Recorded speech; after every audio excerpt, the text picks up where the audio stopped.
Right. So today we're going to do a deep dive into the entrepreneur mind. Sounds good. We've got a research paper and a study guide all about this. And Sure. yeah, and I think there are going to be some pretty valuable insights here Yeah. for anyone, whether they're already a business owner or just thinking about it. Yeah, definitely. I think what's really interesting about this is it really Yeah. gets into the mind of an entrepreneur, Absolutely. Yeah. the thinking patterns. Yeah. And some of this is really unconventional wisdom, too. Yeah, for sure. I mean, like right off the bat, Mm. redefining failure. I mean, this is something that I think a lot of people could benefit from. For sure. The author says that the biggest failure Yeah, is not reaching your full potential. right. Not, even if a business shuts down, that's not Yeah. considered the ultimate failure. Right. So I think that's pretty interesting right there. It is, and I think it highlights the difference in how entrepreneurs view failure compared to the average person. Yeah. Entrepreneurs don't look at business failure as the end. Right. They look at it as an opportunity to learn, to grow. You know, it's like the old saying, failure doesn't kill you, it makes you stronger. I love that. Yeah. That's a good analogy. Yeah. And I think that is a really, really important point. Yeah. That entrepreneurs kind of have this superpower Yeah. of turning a negative into a positive. Absolutely. They use it as fuel. Yeah, absolutely. And they're constantly experimenting. They're constantly learning from those mistakes. Yeah. And that kind of leads into another point he makes about thinking big, Yeah. but then being able to move on quickly Right. from an idea Yeah. if it's not working. It's not working. Right. Yeah. So it's not about being stubborn Right. and holding on to an idea just because you're passionate about it. Hmm. You have to be flexible. You have to be willing to adapt. Be willing to adapt and kind of know when to cut your losses. Absolutely. He calls that untamed tenacity syndrome, which is just a fancy way of saying Right. holding on to bad ideas for too long. Yeah.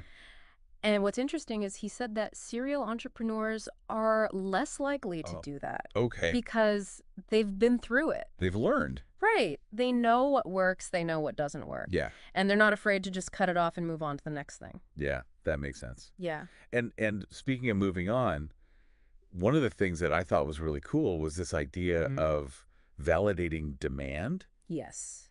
early on. Super important. And he even tells a story about Mhm. how he secured sales before he even intended to sell. Yeah. I love that story. Isn't that great? Yeah. And it just goes to show you have to make sure that there's a market for your idea Yes. before you invest Absolutely. too much time and resources into it. I think so many entrepreneurs get caught up Yeah. in their own vision Yeah. and they kind of forget to check if other people. Right. Actually want it. It's kind of like writing a book Yeah. and not knowing if anyone's going to read it. Right. Exactly. Right. Yep. Now, another thing that kind of surprised me that I thought was really interesting was his perspective on banking. Yeah. Yeah, he strongly advises against having your business and your personal account at the same bank. Interesting. Yeah, and he even goes so far as to talk about Mm-hmm. the risk of veil piercing, Yeah. which essentially means that even if you've done everything right legally, Right. separating your business and your personal finances, sometimes those lines can get blurred. Yeah. And that can be really scary because it puts your personal assets at risk Right. for business debt. For business debts. Yeah. So that's definitely something to consider. Now, this next topic I think is a really good one for kind of like Yeah. inspiration and motivation. Yeah, for sure. He talks about having a marathon mindset Yeah.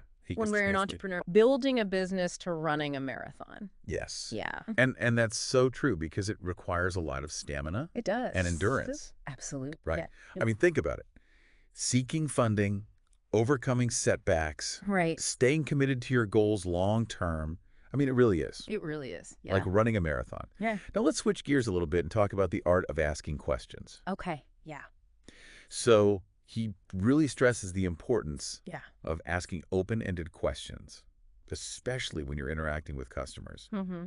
And he gives this really compelling example of how, Right. the right question can really unlock hidden needs. I mean, think about it. Customers often only tell you like Yeah. 20% of what they're really thinking. Yeah, right. So the right questions can help you unlock that other 80%. Yeah, and really understand That absolutely. what it is they're looking for. Yeah, and then you can tailor your solutions to meet their needs. Absolutely.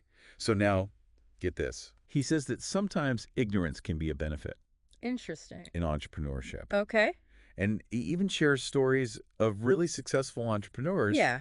who had no prior experience Mm-hmm. in their industries. I mean, that's kind of a mind-blowing concept. It is, Yeah. but he makes a good case for it. Yeah. Yeah, he basically says that sometimes not knowing how things have always been done Right. can lead to a fresh perspective. So you're not limited by preconceived notions. Yeah, Interesting. and that can lead to innovative ideas. Yeah, it's like coming at a problem with a beginner's mind. Yeah, exactly. Like you're seeing it for the first time. Absolutely. Now, here's another idea that I thought was really interesting. Okay. He says that this business plan should come last. Hmm. What do you think about that? That's pretty unconventional. It is. Yeah. But he makes a really compelling argument Okay. for it. Yeah. Yeah. I'm curious. Okay, so he says that you should validate your idea. You should talk to potential customers. Right. And you should even develop a prototype or service outline Okay. before you even start The business plan. writing a formal business plan. Interesting. Yeah. So it's about getting out there in the real world, Right. testing your assumptions, Yeah. refining your idea Makes sense. before you get bogged down in writing this big, long, formal plan. Yeah. Now, speaking of real-world experience, Mm-hmm. he breaks down entrepreneurial motivation Okay. into 3 different stages. Right. So the first stage is all about escaping Okay. unsatisfactory conditions. Got it. So it's that feeling of, I deserve better, Mm-hmm. or I'm done with this, Yeah. that really drives a lot of people to take that leap Right. into entrepreneurship. It's like pushing away from something negative. Yeah, Like a dead-end job or a lack of fulfillment. exactly. So you're pushing away from something negative, Yeah. rather than necessarily being pulled towards something super positive. Yeah. Yeah. Yeah. So then we move on to the second stage, Okay. which is all about proving something to others. Right. So this is where But they're seeking validation at this point. validation, recognition, maybe even a little bit of revenge Okay. against those who doubted them. Right. So they really want to prove their worth Yeah. to themselves and to the world. Show the world what they can do. Exactly. And then finally we get to the third stage, Okay. which is the most fulfilling stage, Right. reaching a higher level of self-actualization. Got it. So this is where it becomes less about proving something to others Okay. and more about making a positive impact on the world. So their motivation is shifting. It is shifting. Yeah. It's becoming more internal. More about making a difference. Yeah, and leaving a lasting legacy. Right. Right. So it's about finding that deeper sense of purpose. Mhm. Now let's talk about the Paydex score. Okay. A lot of people might not know what that is, Yeah, I think a lot of people are unfamiliar with that. but it's basically like a credit score, but for businesses. Okay. And it reflects your company's payment history. So it's a way for potential lenders, suppliers, partners to Yeah. see how reliable you are Right. at paying your bills. So if you're looking to secure funding or build strong business relationships, Yeah, a good Paydex score is essential. absolutely. It shows that you're financially responsible. Exactly. So it's definitely something to be aware of and to manage. Yeah. Now, remember that think big mentality we talked about earlier? Yeah. Well, it plays a huge role in how entrepreneurs approach strategy, Okay. marketing, and leadership. Got it. So let's start with strategy. Okay. How does thinking big influence Hmm. an entrepreneur's strategic approach? Well, I think you can look at companies like Facebook as an example. Yeah. You know, they started by targeting college students, but they always thought bigger than that. They weren't afraid to create new markets, to push beyond the limitations of their initial concept, Yeah. and to really connect people on a global scale. Yeah, absolutely. Yeah. Now, how about marketing? Okay. How does this thinking big mindset influence marketing strategies? So thinking big in marketing means choosing your customers strategically. Okay. It also means networking creatively. So identifying the right audience, Yeah. building relationships with people who can amplify your message, Okay. and finding innovative ways to reach your target market. Yeah. You know, thinking outside the box. Absolutely, yeah. Yeah. And finally, how does thinking big shape an entrepreneur's leadership style?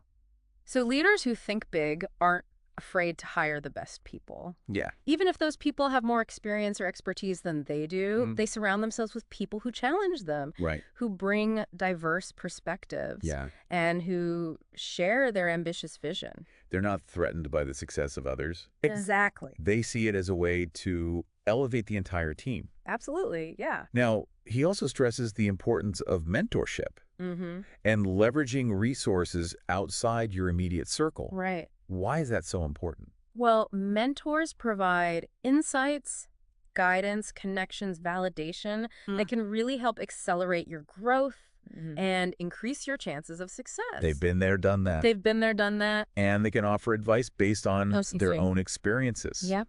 So you don't have to go it alone. You don't have to go it alone. There are people out there who are willing to help. Exactly. Now, remember those unconventional beliefs we talked about? Yeah. Well, he goes into more depth about some of them, like ignorance can be bliss. Right. Failure doesn't kill you. It makes you stronger. Right.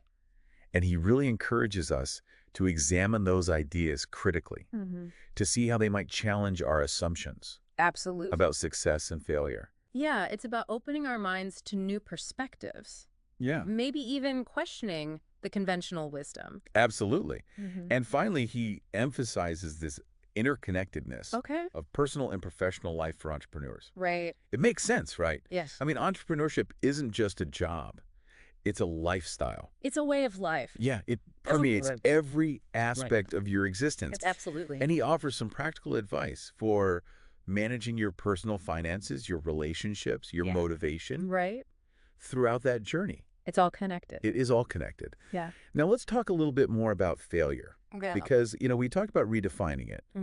But the research paper goes into some interesting details about different types of failure. Yeah, because there are different types. Yeah. So what did you find in that?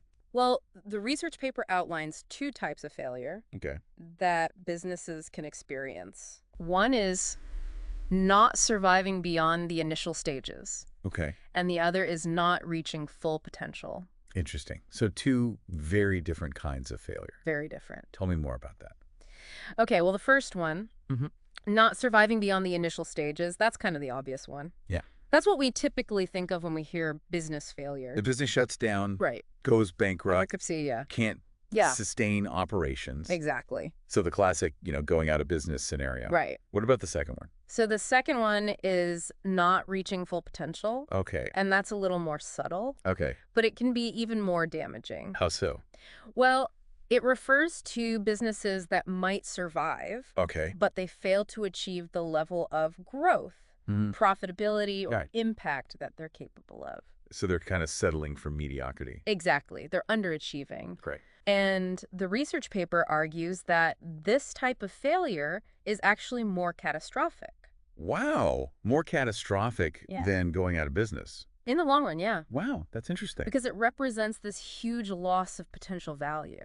Oh, okay. Right. So it's not that the business fared, it's just that it didn't reach its full potential. live up to its full potential. Exactly. Okay, that's a really interesting distinction. It is. And I could see how that would be, ultimately even more damaging. And the research paper actually goes into why this might happen. Okay. Why businesses fail to reach their full potential. Okay. What are some of the reasons? Well, it can be a lack of ambition. Okay. Lack of vision, maybe even fear of risk and failure. Right. Complacency, poor execution. Yeah. So it's not just about avoiding closure. Right. It's about actively pursuing growth, innovation, excellence to maximize your potential. So really pushing yourself to achieve as much as you possibly can. Exactly. Yeah. The research paper challenges entrepreneurs to really think big, to set those ambitious goals, Right. and to embrace this mindset of continuous improvement. It's about pushing past those comfort zones and creating something extraordinary. Exactly. Yeah. And that leads us to another really interesting point in the research paper, which is the strategic use of debt as a tool for growth. Debt. Yeah. A lot of people, especially, people who aren't entrepreneurs, Yeah. they think debt, that's bad. You want to avoid debt at all costs. Yeah, it's got a negative connotation for sure. Right. Yeah. But this paper actually challenges that conventional wisdom. It does. It acknowledges that, debt can be bad if it's mismanaged. Right. But when used strategically and responsibly, it can actually be a valuable tool. Yeah, I mean, think about it. If you have a solid business plan, Right. and you need capital to expand, Yeah. taking on some debt can make sense. Right. Yeah. So it's not about avoiding it altogether. Right. It's about using it wisely Right. and purposefully. Absolutely. So what are some of the strategic ways that entrepreneurs can leverage debt for their businesses? Well, the research paper suggests several. Okay. funding, expansion, and growth. Okay. Bridging cash flow gaps, taking advantage of opportunities, and building creditworthiness. So it's about using debt as a tool to achieve strategic objectives. Exactly. Not to cover operational shortfalls. Right. You don't want to be using debt to just kind of keep your head above water. Exactly. You want to use it to propel yourself forward. Right. Yeah. Yeah. Now let's dive into that mysterious paydex score a little bit more. Okay. I think a lot of people listening might be thinking, what is that? It sounds really complicated. Yeah. But it's actually pretty straightforward. It is. It's basically a numerical representation of your company's payment history and creditworthiness. So, like I said, it's basically a credit score. Yeah, think of it like a credit score for businesses. For businesses. Yeah. So it tells potential lenders, suppliers, partners how reliable you are at paying your bills on time. Yeah, and it can really impact your ability to get funding and to secure favorable terms. Absolutely. So how's it calculated? Okay, so it's calculated by Dun & Bradstreet, which is also known as D&B. And they're a leading provider of business credit information. And it's based on trade experiences reported to D&B by your vendors, suppliers, other businesses you interact with. So not just based on your financial statements or credit applications? No, it's based on real-world data. How you conduct business. So it's a more comprehensive and accurate picture of your company's financial reliability. So how can entrepreneurs improve their paydex score? Well, the most important thing is to pay your bills on time. Okay, that makes sense. Yeah. Set up reminders, automate payments, make it a priority. You can also establish strong vendor relationships. Communicate with them openly, negotiate favorable payment terms, address any payment issues promptly. So it's about communication and transparency. Okay, good. And you can monitor your business credit report regularly for errors or inaccuracies. Seek trade references from your vendors and suppliers. And consider using a business credit card responsibly. Pay your bills on time. So there are a lot of things you can do to actively manage your paydex score. It's just as important as managing your personal credit score. Yeah, absolutely. Now let's talk a little bit more about that idea of ignorance can be bliss. I mean, this seems kind of counterintuitive. It does, because usually in business, you want to be knowledgeable, you want to have experience. But the study guide makes this argument that sometimes a lack of prior knowledge or experience can actually be an advantage. Yeah, I mean, I was really surprised by this. But he makes a good case for it. He does. So how could ignorance be a good thing in business? Well, he says that when you approach a problem or an industry with fresh eyes, you're not burdened by conventional wisdom or established practices. So you're more likely to think outside the box and come up with truly innovative solutions. Like you're seeing the world through a child's eyes. Yeah, exactly. Where everything is new and possible. And he gives some really interesting examples. Like who? Well, he talks about Pete Knight, who founded Check Free, which was, an electronic bill payment service that was really groundbreaking. Now, this guy, he had no background in finance or technology, but that outsider's perspective enabled him to see the potential for disrupting the traditional bill payment system. So the experts might have overlooked this solution because they were so entrenched in the old way of doing things. Yeah, exactly. Interesting. So he wasn't limited by what everybody thought was possible. And he was able to envision this whole new way of doing things. That's a great example.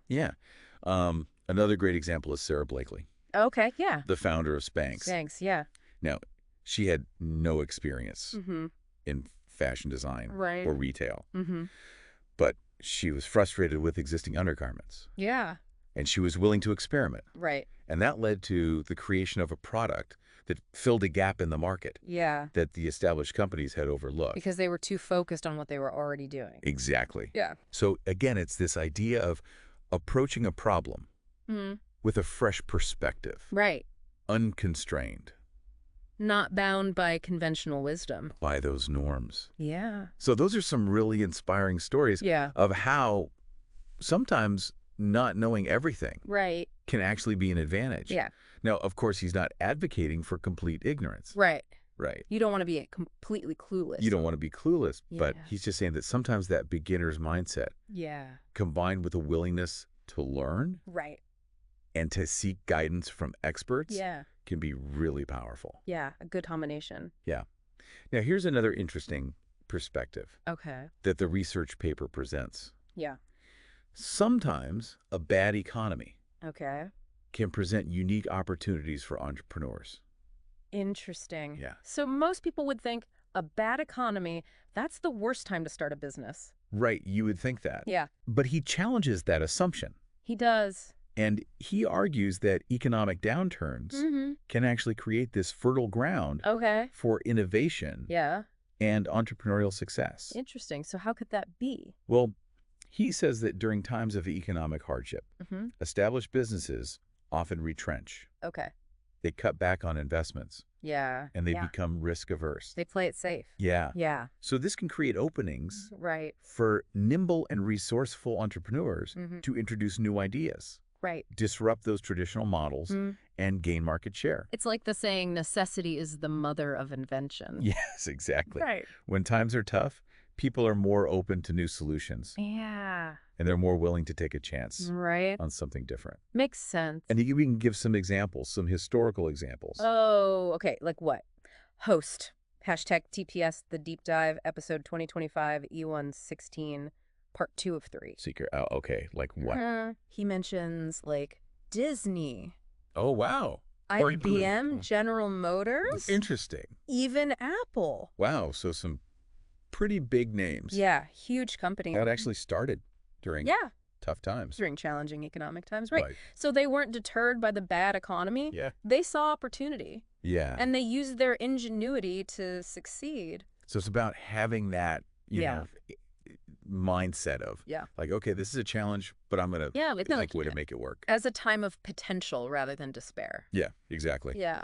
Now, let's talk about building a strong support network. Okay. Because, you know, I think we've all heard that saying, it takes a village. Yeah, it really does. And that's definitely true in entrepreneurship. Absolutely. The sources emphasize that entrepreneurs should seek out mentors, build strong relationships with advisors, and tap into the expertise of others. You need people you can go to for advice and support. Yeah. Why is that so important? Well, entrepreneurship can be a tough journey. Yeah. There's uncertainty, setbacks, self-doubt. Right. It's a roller coaster. Yeah. And having that network, that support system can make all the difference. So it's recognizing that you don't have to do it alone. You don't. There are people who have walked that path before. Right. Who are willing to... They want to help. Share their wisdom and experience. Absolutely. Yeah. And the sources highlight the various ways mentors can contribute. Yeah, like what? Providing guidance and insights, expanding your network and connections, offering emotional support and encouragement. So like a cheerleader and a wise counselor. Yes. All rolled into one. Exactly. Yeah. Now, let's talk about risk-taking. Okay. Because it's often seen as this glamorous and daring aspect. Yeah, it's glorified. Of entrepreneurship. A lot of the time. But it can also be pretty intimidating. For sure. I mean, how do you balance that? How do you, right. you know, embrace the risk, but also not be reckless? Right. So the sources talk about calculated risk. Okay. Entrepreneurs aren't reckless gamblers. Okay. They're strategic. Right. They assess potential downsides. They have mitigation strategies. Right. And they often have backup plans. So they're not just jumping into the unknown blindly. No, they're thinking it through. They're thinking it through. Planning. Okay. Yeah. So they're more like strategic chess players than impulsive gamblers. Exactly. Okay, that's a good analogy. Yeah. And the sources, you know, they highlight a few things about this. Yeah, like what? That risk is definitely a defining characteristic. Yeah. You have to be willing to take risks as an entrepreneur. Right. But it's about taking calculated risks. Calculated risks, yeah. Having a tolerance for uncertainty, but also minimizing risk through knowledge and planning. So it's not just about being fearless, it's about being smart about it. Being smart about it. Yeah. So you're taking risks. Yeah. But you're also being prepared. Prepared. Exactly. Okay. Now, let's talk about job creation. Okay. Because I think, you know, a lot of times entrepreneurs are called job creators. Right. They're seen as the engine of economic growth. Yeah. But how do the sources approach this idea? So they acknowledge that, yes, job creation is a positive outcome of successful entrepreneurship. Right. But they challenge the notion that it should be the sole driving force. Okay. So your primary focus shouldn't just be on creating jobs. It should be on solving problems, building valuable products and services, and achieving profitability. So job creation is more like a...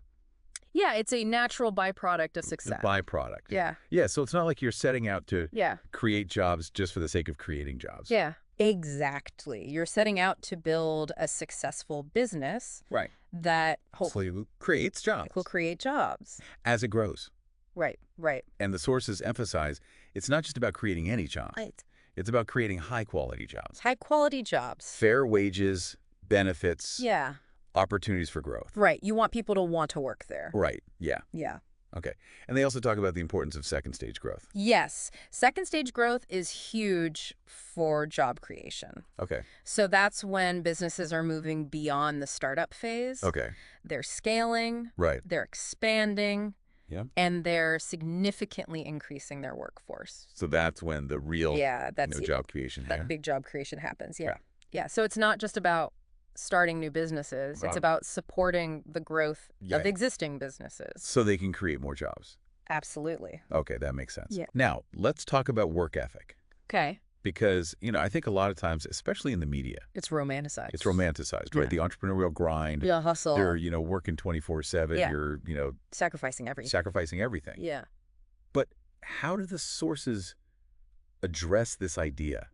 So they acknowledge that entrepreneurship often requires a significant investment of time and energy. Right, absolutely. But they caution against glorifying overwork. Okay. Or sacrificing your personal well-being. So it's not about working yourself to exhaustion. Oh, no. Okay. Because sustainable success requires balance. Okay. Right? So you got to take care of yourself. Absolutely. If you want to take care of your business. You can't pour from an empty cup.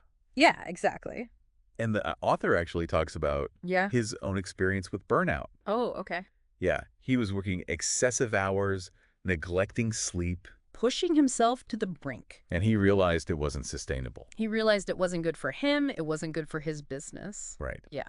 So what are some of the strategies that he recommends for finding balance and preventing burnout? So setting boundaries is huge. Okay. Prioritizing time for personal activities. Delegating effectively. Okay. Seeking support. Mentorship. Right. And practicing mindfulness and self-care. Yeah. Taking care of yourself. So it's not a sign of weakness. No. To take care of yourself. It's a sign of strength. It's a sign of strength. Yeah. Okay, good. Because if you're not taking care of yourself, you're not going to be able to lead effectively. Right. You're not going to be able to make good decisions. So it's actually a strategic move. It is. To take care of yourself. An investment in your business. I like that. Now let's talk about failure. Okay. Because, we talked about redefining it. But the sources go even deeper into this idea of embracing failure as a learning opportunity. Yeah, because failure is inevitable. It is. Right, especially in entrepreneurship. Right. So you have to learn to embrace it. This is not about avoiding failure at all costs. No, it's about learning from it. Learning from it. Yeah. Growing from it. Absolutely. And using those lessons to get better. To improve, yeah. So why is that so important? Okay, so failure provides valuable lessons. Okay. You learn from your mistakes. Yeah. You get insights into what works, what doesn't. Yeah. And you can use that to make better decisions in the future. So every mistake is kind of like an experiment. Yeah. Yeah. Okay. Yeah, and it also builds resilience. Okay. So you overcome challenges, you bounce back from setbacks. Right. And that makes you stronger. So it's like building muscle. Yeah. The more you challenge yourself, the stronger you become. The stronger you get. Yeah. Exactly. And failure can also foster innovation. Absolutely. So if you're not afraid to fail, you're more likely to experiment. Yeah. To take risks. And that can lead to breakthroughs. So you're creating a culture of... Culture of innovation. Innovation. Yeah. Okay, so how can we reframe our relationship with failure?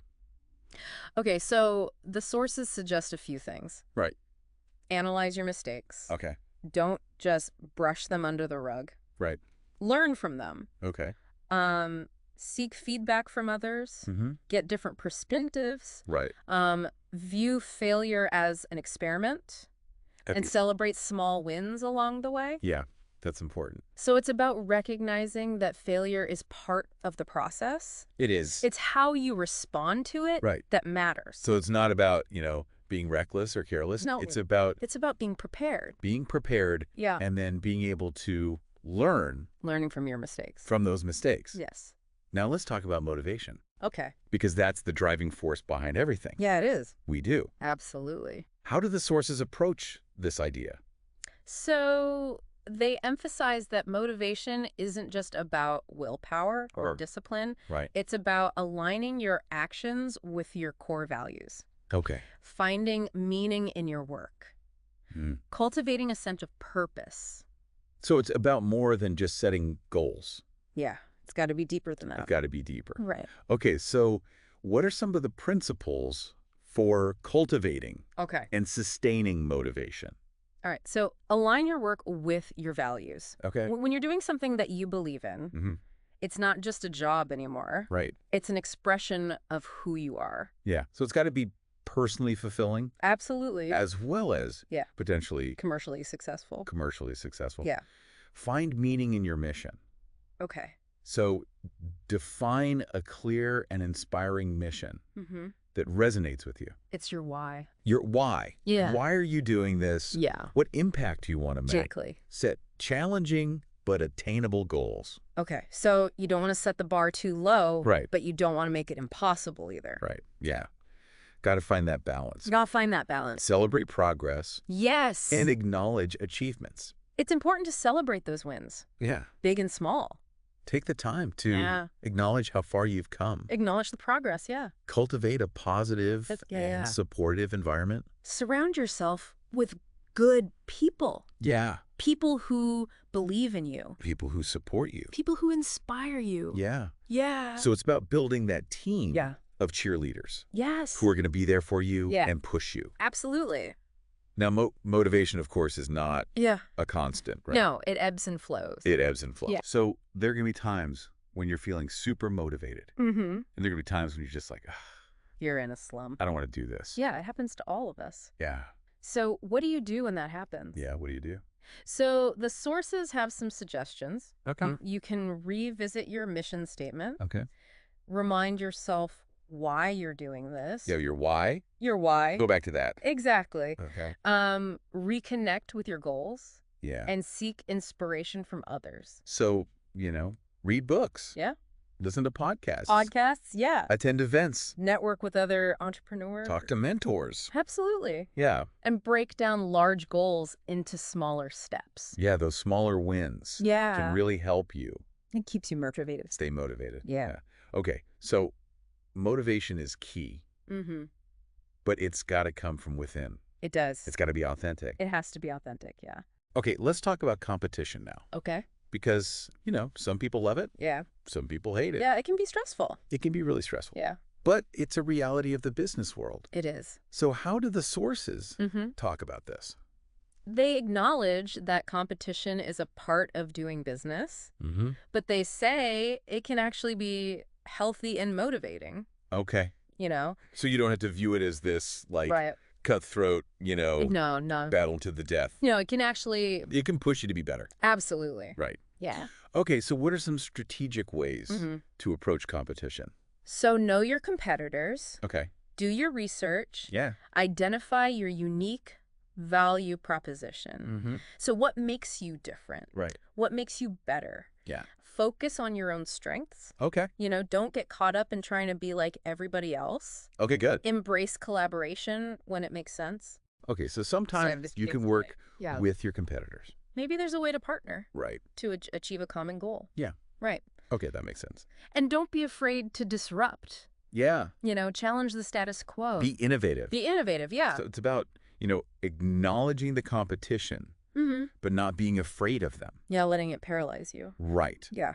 Okay, now let's talk about financial freedom. All right, the Holy Grail. The Holy Grail. Yeah. A lot of people, I think, get into entrepreneurship with this That's the dream. Dream of achieving financial freedom. Absolutely. But what does it actually mean? Okay, so the sources define financial freedom as having enough financial resources to live a comfortable life without being dependent on a job or any particular source of income. So it's about having the flexibility to do what you want. When you want. Yeah, exactly. Without having to worry about being tied to a 9 to 5. Money. Right. Okay. But it's not just about accumulating wealth. Okay. It's about managing your finances responsibly and creating a sustainable foundation. So it's about being financially savvy. Yeah. Making informed decisions. Absolutely. Okay. So what are some of the principles for achieving financial freedom? So develop a strong financial plan. Okay. That means outline your income. Okay. Your expenses, savings goals, investment strategies, debt management. Just like creating a roadmap. It is a roadmap for your financial future. For your money. Yeah. Okay. Live below your means. Yeah, that's a big one. This is a tough one. It's tough. Especially, in today's society where everyone's trying to keep up with the Joneses. Yeah.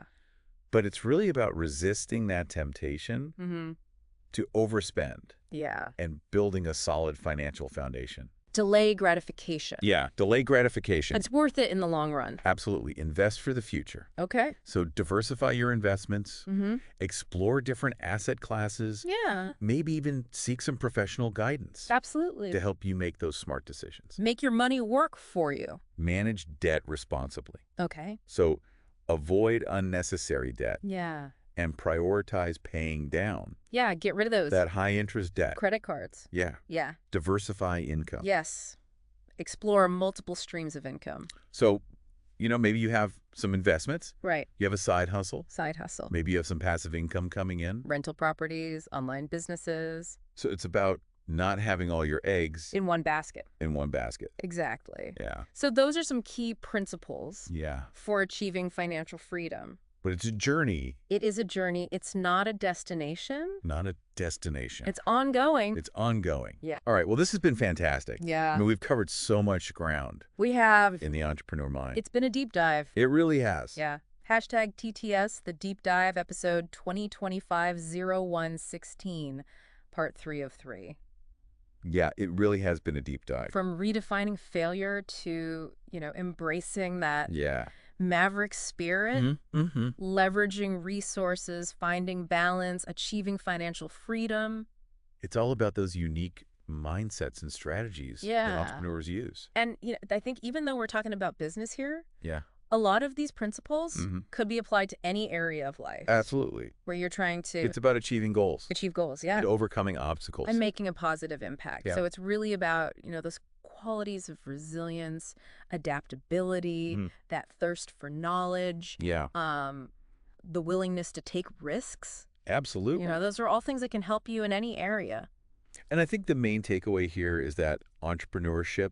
Yeah. It's not just for a select few. Right. It's a mindset. It's a mindset that anyone can cultivate. Anyone can cultivate. So whether you're starting a global business or, just pursuing a passion project. That doesn't matter. These principles can help you. Achieve those extraordinary things. Absolutely. So as we wrap up this deep dive. Yeah. We want to leave you with this question to ponder. Okay. What would your business be? If you could create a business that solves a real problem. And makes a positive impact on the world. Makes the world a better place. Yeah. Love it. So let that question spark your imagination. Fuel your ambition. And guide you on your own journey. Absolutely. So thanks for joining us. Thanks for listening. And until next time, keep diving deep. Keep learning. And keep that entrepreneurial spirit burning bright. Yeah. See you next time.